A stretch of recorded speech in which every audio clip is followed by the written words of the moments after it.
అక్క ఇంట్లో కనిపించట్లేదు. ఈ టైంలో ఎక్కడికి వెళ్ళింది? ఆ గిరి అక్కని బయటికి వెళ్ళొద్దని చెప్పాడు.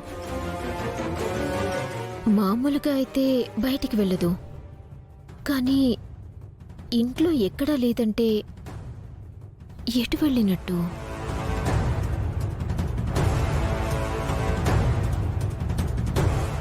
అక్కకి ఎవరికైనా ఎమర్జెన్సీ అంటే అడవిలోకి మూలికల కోసం వెళ్తుంది. ఖచ్చితంగా అడవిలోకి వెళ్ళుంటుంది. ఆ, అడవిలోకి వెళ్తే ఇప్పటిదాకా ఉండదే, ఈ పాటికి వచ్చేస్తుంది. అమ్మో, అక్కడ ఏమైందో ఏంటో.